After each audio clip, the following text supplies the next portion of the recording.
สียงนี้คือเสียงจากผู้ใหญ่บ้าน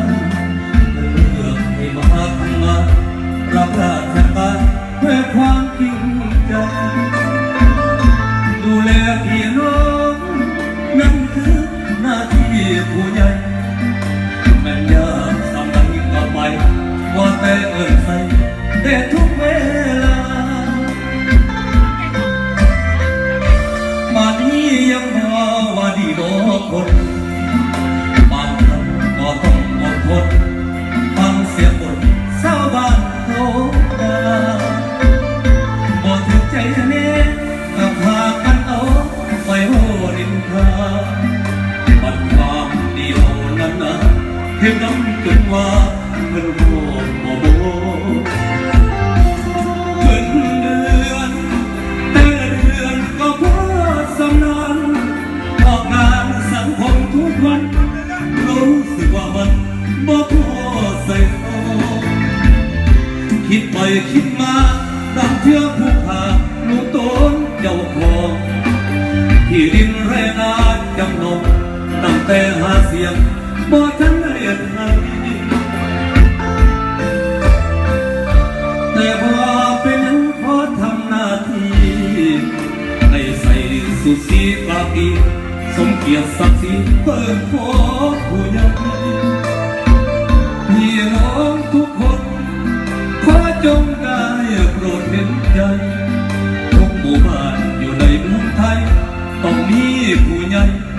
ไว้เป็นผู้นำทุกหมู่บ้านต้องมีผู้ใหญ่ไปเป็นผู้นำหมู่บ้านนะครับ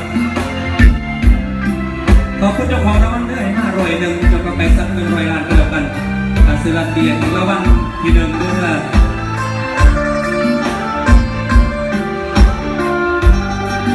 ขอได้ช่วยร้องด้วยนะครับ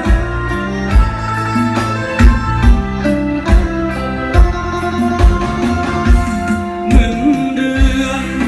แต่ละเดือนก็พอสำนานออกงานสังคมทุกวันรู้สึกว่ามันบ่พอใส่ซองคิดไปคิดมาตั้งเพื่อผู้ขาลูกโตนเจ้าของที่ดินไรนาจำนองตั้งแต่หาเสียงบ่ทันได้ให้แต่พอเป็นยังขอทำหน้าที่ได้ใส่เสื้อสีกากีสมเกียรติศักดิ์ศรีเปิดขอผู้ใหญ่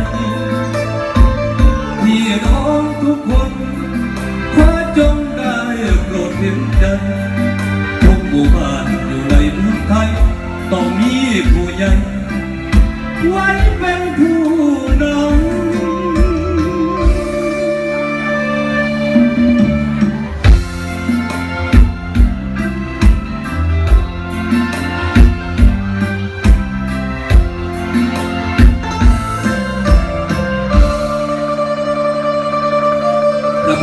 ครับ